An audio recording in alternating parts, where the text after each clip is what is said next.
Aloha, everyone. Okay, it's 1 week officially that I have been living here on Maui.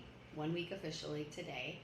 It's so surreal to think that a week ago I was hopping on a plane and heading this way full of caution and optimism and excitement and nervousness and also a little bit of bittersweet sadness of what I was leaving behind, knowing I had everything to gain.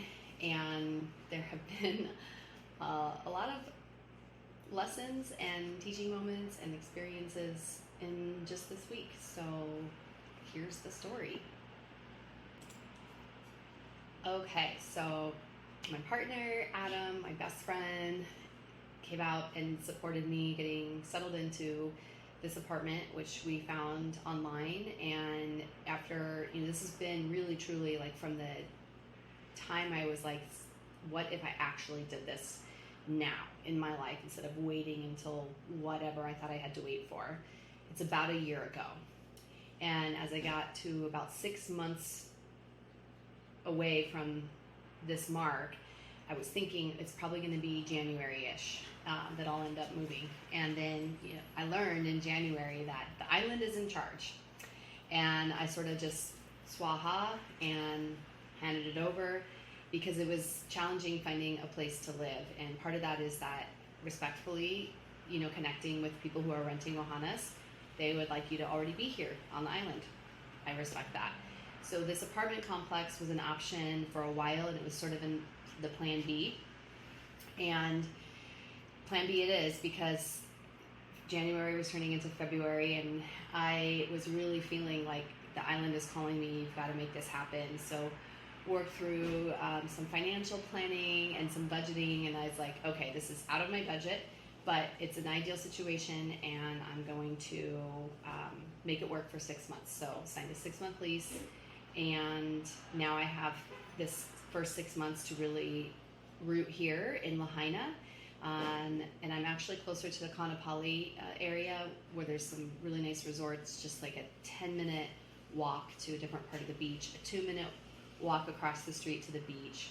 And in my little studio space here, I have this lovely lanai. It's green and beautiful out here, and then there's a loud, noisy highway. So I get the balance of both.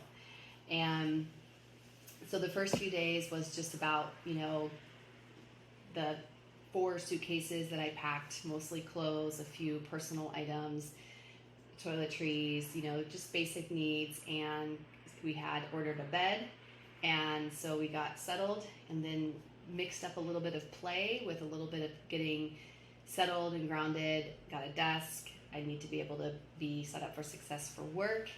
And so after Adam flew back to Denver on Monday, and I was driving from the airport back over to Lahaina, which is like a 45-minute drive. It's a beautiful drive. So I'm watching the sunset, and that's when I had my first aha letdown of, holy shit, I'm freaking out. This is awesome, but I'm freaking out.